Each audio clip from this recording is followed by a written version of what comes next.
Bismillahirrahmanirrahim. Assalamualaikum warahmatullahi wabarakatuh. Baik, kita lanjutkan materi ya ke sesuai dengan RPS bahwa untuk pertemuan kali ini yaitu pertemuan pertama kita akan lakukan pemaparan materi. Kalau di RPS itu judulnya mengenai sejarah dan terminologi K3. Tapi untuk presentasi kali ini yang saya bawa kita ubah sedikit judulnya ya biar lebih lazim atau lebih ringkas. Judul yang saya bawa kali ini atau yang akan saya paparkan itu tentang hakikat keselamatan dan kesehatan kerja ya. Nah, mungkin Anda pernah dengar ya istilah kesehatan dan keselamatan kerja, bukan hanya di farmasi ya. Yang sering Anda lihat mungkin di kontraktor ada ya, beberapa tenaga-tenaga kontraktor yang sedang membangun gedung atau sedang mengerjakan proyek itu biasanya menggunakan rompi pengaman, kemudian pakai helm warna kuning ya. Nah, itu semua adalah salah satu perlengkapan K3 ketika mereka bekerja. Nah, kenapa ilmu K3 atau mata kuliah K3 diberikan kepada Anda ya. Nah, kegiatan mahasiswa terutama farmasi itu erat kaitannya dengan kecelakaan kerja terutama di laboratorium. Dikarenakan kita di laboratorium itu menggunakan beberapa alat yang terbilang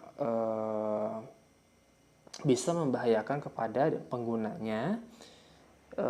Bukan hanya alat ya, tetapi bahannya juga, karena kita di lab juga berkaitan dengan bahan-bahan, ada bahan infeksius nantinya ya seperti bakteri, kemudian ada bahan-bahan kimia yang sifatnya asam ya, dan itu bersifat korosif ataupun bisa menyebabkan luka ya pada kulit. Contohnya adalah asam klorida, asam sulfat, asam nitrat, dan lain-lain. Ada beberapa asam pekat yang nanti harus Anda ketahui bagaimana cara menanganinya supaya Anda ketika berpraktikum di laboratorium itu aman ya.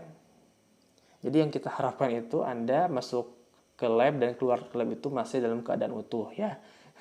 Nah, itu salah satu tujuannya.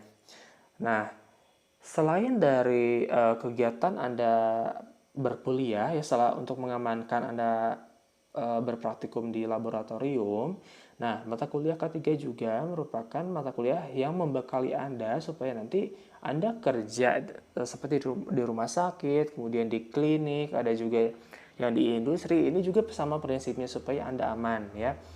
Soalnya K3 itu sendiri lingkupnya luas, tidak hanya dalam bidang kefarmasian ya, baik itu dalam bidang farmasi atau kuliner atau koki ya. Koki juga itu sebenarnya rawan terhadap kecelakaan kerja. Nah, kemudian banyak lagi ya sampai dengan laundry, kemudian perkantoran ya. Itu semuanya dipakai untuk kehidupan sehari-hari ketika kalian bekerja ya, itu lingkupnya luas. Nah, di mata kuliah ini keselamatan dan kesehatan kerja itu pada intinya menguraikan beberapa aspek.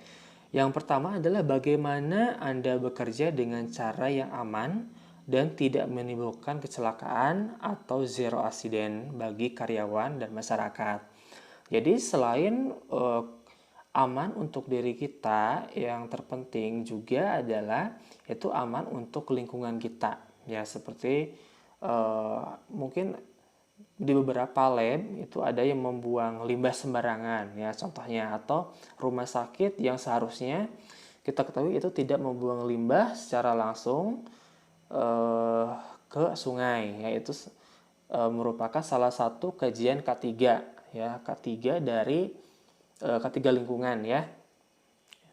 Atau contoh lainnya ketika Anda mengkaji suatu tata letak bangunan lab yang seharusnya lab kimia itu jauh dari pemukiman atau kerumunan orang banyak, tapi suatu lab itu malah eh, dia menjadi center atau pusat di mana orang itu berkumpul banyaknya, itu menjadi salah satu kajian ketiga sebenarnya ya. Jadi selain diharuskan aman terhadap diri kita sendiri, kajian ketiga itu juga mengkaji bagaimana kita bekerja itu bukan hanya untuk aman untuk diri kita sendiri, tapi untuk lingkungan. Nah selanjutnya selain tadi bagaimana kita cara bekerja dengan aman, juga di sini diuraikan teknik-teknik ya serta metode yang digunakan untuk melindungi pegawai, lingkungan, masyarakat di sekitar dari berbagai potensi bahaya yang mungkin timbul dari tempat kerja kita. Seperti apa tadi, kebakaran, ada ledakan ya dari lab atau cemaran, itu harus bisa ditanggulangi dengan ilmu yang akan dipaparkan dari mata kuliah ketiga. Nah, kemudian di sini mungkin Anda bertanya ya, sejak kapan gitu ya K3 itu diaplikasikan bagi kehidupan manusia ya. Nah, sebenarnya ilmu K3 itu sudah mulai diaplikasikan ketika manusia ada ya. Dimana manusia itu kan mereka bekerja untuk memperoleh makan. Nah, ketika mereka bekerja, kadang-kadang terjadilah suatu kecelakaan. Dan kecelakaan itu membuat orang atau manusia itu berpikir bagaimana suatu kecelakaan itu tidak terjadi pengulangan. Maka dibuatlah suatu aturan atau rule bagaimana cara menghindari kecelakaan kerja. Nah itu ya,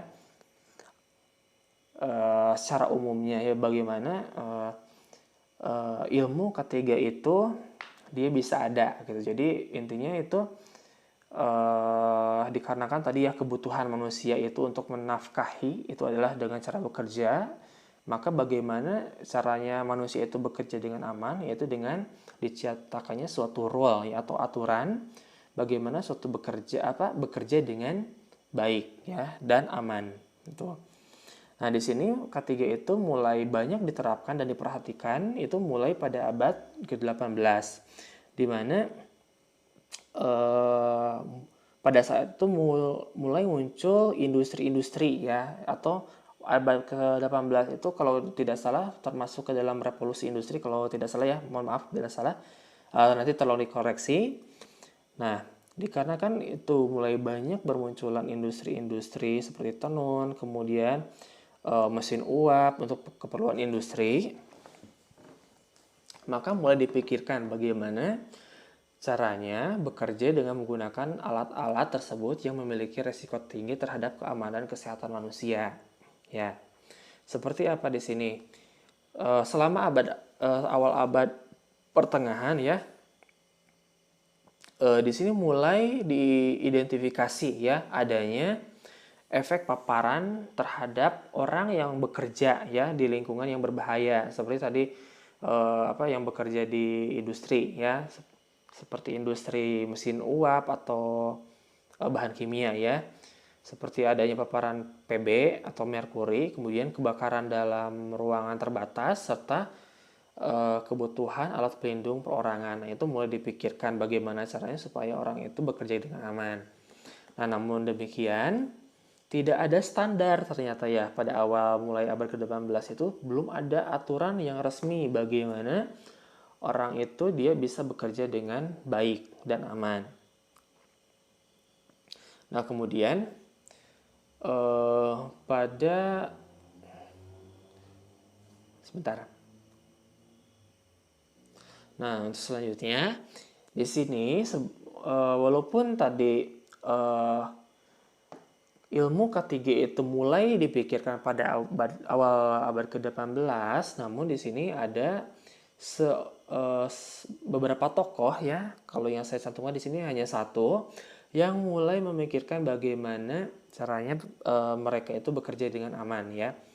Salah satunya adalah ini ada tokoh K3 yang berperan dalam ikut memikirkan munculnya keilmuan K3 itu di sini ya, yaitu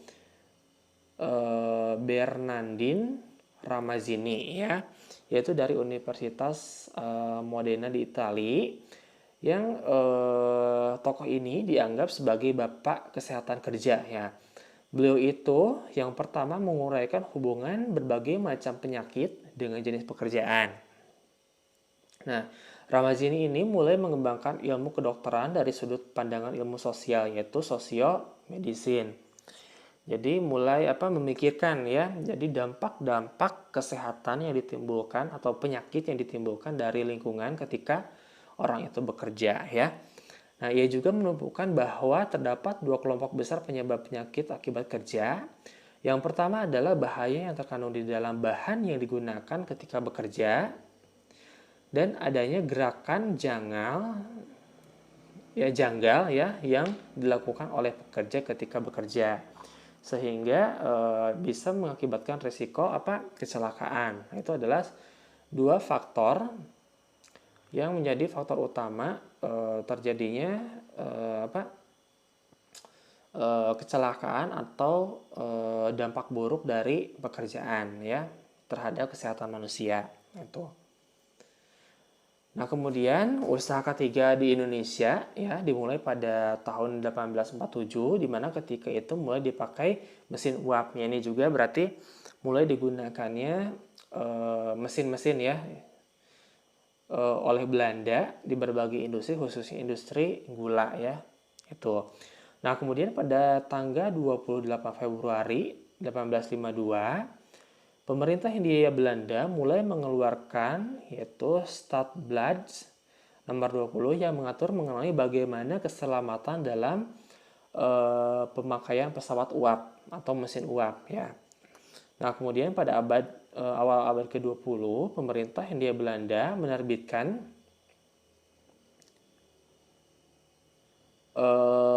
suatu aturan atau undang-undang keselamatan ya yang ditetapkan pada tahun 1905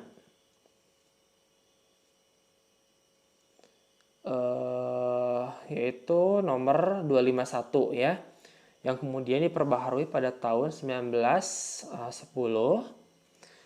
Nah, kemudian peraturan tersebut kemudian dicabut oleh Undang-Undang nomor 1 tahun 1970 tentang keselamatan kerja ya. Ini setelah Indonesia merdeka ya. Nah, kemudian itu tadi yang saya uraikan itu adalah secara singkat bagaimana K3 itu mulai dipikirkan dan mulai dibuat suatu aturannya, terutama tadi yang terakhir itu adalah di Indonesia ya. Itu terlibat juga tidak jauh dari keterlibatan Belanda ya. Yang menjadi prototipe dari aturan yang sekarang kita gunakan. Nah, kemudian berikut ini adalah definisi dari K3 atau kesehatan keselamatan kerja, di mana K3 itu sendiri difilosofikan sebagai suatu pemikiran dan upaya untuk menjamin kebutuhan dan kesempurnaan baik jasmani maupun rohani dari tenaga kerja pada khususnya dan manusia pada umumnya ya. Itu kemudian hasil karya dan budaya menuju masyarakat makmur dan sejahtera. Tadi yang seperti saya bilang ya, jadi ketika Anda praktikum di laboratorium, diharapkan nanti Anda ketika masuk lab dan keluar lab itu dalam kondisi sama ya atau utuh. Jadi sehat gitu ya. Itu intinya. Nah, sedangkan pengertian secara keilmuan di sini adalah suatu ilmu pengetahuan dan penerapannya dalam usaha pencegahan kemungkinan terjadinya kecelakaan dan penyakit akibat kerja. Nah, itu ya. Jadi di sini ada dua, kecelakaan dan penyakit akibat kerja, gitu ya.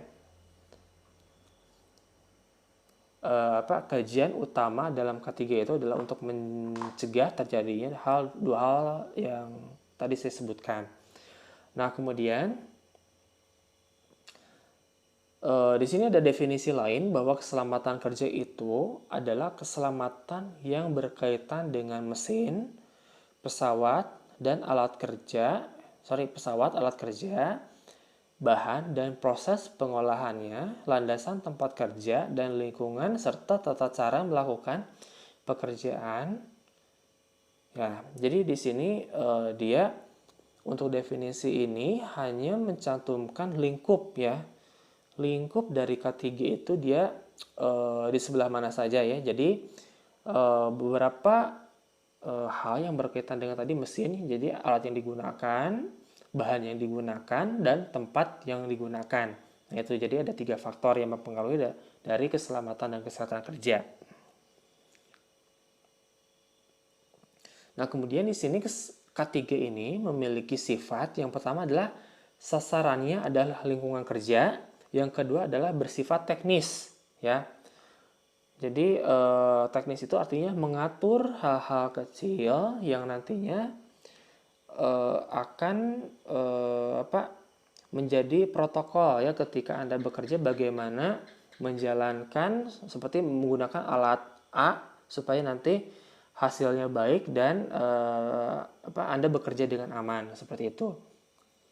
Nah, kemudian di sini definisi sehat ya dalam artian K3I di sini adalah sehat senantiasa digambarkan sebagai suatu kondisi fisik, mental, dan sosial seseorang yang tidak saja bebas dari penyakit atau gangguan kesehatan, melainkan juga menunjukkan kemampuan untuk berinteraksi dengan lingkungan dan pekerjaannya. Jadi di sini juga yang dimaksud dengan sehat dalam K3 itu bukan hanya dari segi fisik, tapi dari segi mental juga atau pikiran ya. Nah, ada beberapa jenis pekerjaan yang tingkat stresnya tinggi. Ya, sehingga ada juga K3 juga bisa sampai ke ranah psikologi nantinya, beban kerja dan psikologi dari pekerjanya. Ya, sepertinya ini biasanya banyak ditemukan di industri yang memproduksi baik obat, kemudian kosmetik dan lain-lain ya, yang biasanya pekerjaannya itu monoton ya, monoton sehingga biasanya tingkat stresnya itu tinggi ya, itu dan biasanya jenuh juga ya kalau melakukan pekerjaan yang sama setiap hari itu. Jadi di sini juga kesehatan mental diperhatikan juga dalam lingkup kajian K3. Nah, kemudian ada paradigma baru dalam kajian K3 bahwa dalam aspek kesehatan yaitu mengupayakan agar yang sehat tetap sehat dan bukan sekedar mengobati, merawat, atau menyembuhkan gangguan kesehatan atau penyakit ya. Jadi K3 itu lebih menekankan kepada preventif ya, bukan terhadap kuratif. Jadi bagaimana caranya supaya pekerja itu tidak terjadi kecelakaan atau tidak terpapar penyakit, itu intinya. Jadi lebih ke ranah preventif atau pencegahannya. Nah, kemudian di sini definisi kesehatan dan keselamatan kerja. Ini ada definisi lain, adalah spesialisasi dalam ilmu kesehatan atau kedokteran beserta praktiknya yang bertujuan agar pekerja atau masyarakat masyarakat ya yang bekerja beserta memperoleh derajat kesehatan yang setinggi-tingginya, baik fisik, mental maupun sosial ya, dengan usaha-usaha preventif, kuratif terhadap penyakit-penyakit atau gangguan-gangguan kesehatan yang diakibatkan faktor-faktor pekerjaan dan lingkungan kerja serta terhadap penyakit-penyakit umum ya, itu. Jadi di sini dia hanya menjelaskan lingkup yang lebih luas. Tadi sebenarnya sudah dibahas sebelumnya ya. Lingkupnya itu tadi bukan hanya fisik tapi mental juga. Kemudian tadi di sini tujuannya adalah pekerja itu memperoleh derajat kesehatan yang setinggi-tingginya ketika mereka bekerja ya. Jadi jangan sampai ketika orang itu bekerja malah sakit gitu ya. Nah, kemudian di sini K3 itu sendiri sama dengan hygiene perusahaan atau kebersihan perusahaan, di mana kesehatan kerja memiliki sifat sebagai berikut. Sasarannya adalah manusia, kemudian bersifat medis. Ya.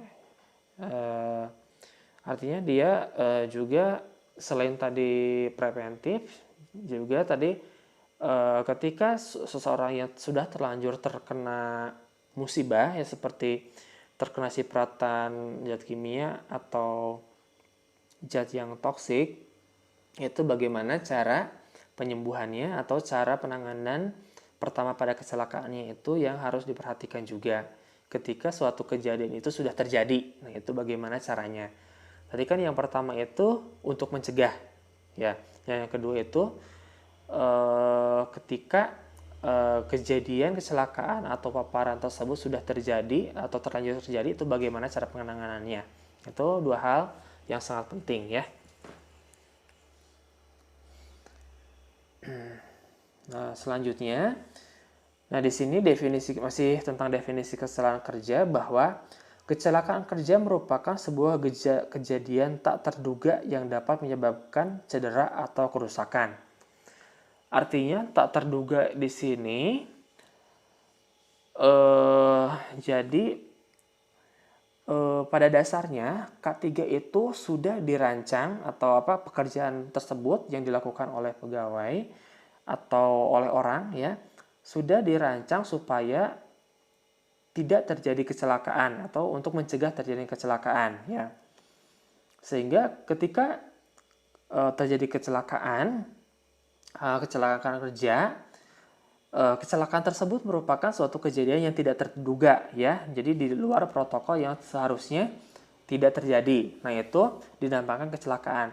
Tapi kalau tidak ada tindakan preventif di awal, seperti tidak ada protokol untuk menjaga pekerja supaya dia tetap sehat, maka itu tidak dikategorikan sebagai kecelakaan ya. Tapi dikategorikan sebagai kelalaian dari pekerja atau perusahaan tersebut yang tidak menerapkan aturan K3 gitu ya. Nah, kemudian di sini teori dari kecelakaan itu sendiri bahwa kecelakaan itu pasti ada penyebabnya ya. Nah, penyebabnya itu biasanya saling keterkaitan dengan penyebab-penyebab yang lain yang dinamakan dengan efek domino ya. Jadi di sini yang efek domino atau teori domino yang dikemukakan oleh Domino Heinrich ya, yang menyebutkan bahwa suatu kecelakaan itu bukanlah suatu peristiwa tunggal, melainkan suatu hasil dari serangkaian penyebab yang saling berkaitan ya. Jadi contohnya di sini yang pertama itu penyebab yang general itu adalah situasi kerja. Kemudian kesalahan kedua ini adalah kesalahan orang. Kemudian selanjutnya adalah tindakan tidak aman. Selanjutnya kecelakaan dan terjadinya cedera atau kerusakan. Jadi kerusakan ini atau kecelakaan ini biasanya terjadi dari beberapa sebab ya yang biasanya saling berkaitan ya. Tuh, yang ini yang dinamakan sebagai domino effect ya. Nah, untuk lambang K3 itu sendiri ya, itu seperti ini ya. Ini gambarnya gerigi berwarna hijau di mana di dalamnya ada palang berwarna hijau. Nah, di mana di sini ada filosofinya bahwa palang bermaknakan bebas dari kecelakaan dan penyakit akibat kerja atau PAK ya, penyakit akibat kerja. Nah, kemudian roda gear atau roda gigi bermakna bekerja dengan kesegaran jasmani maupun rohani. Kemudian warna putih bermakna bersih dan suci. Kemudian warna hijau bermakna selamat, sehat, dan sejahtera. Nah, itu adalah makna ya dari logo K3 ya. Nah, mungkin demikian saja yang dapat saya sampaikan pada pertemuan kali ini. Apabila ada yang mau ditanyakan, silahkan ditulis pada kolom komentar.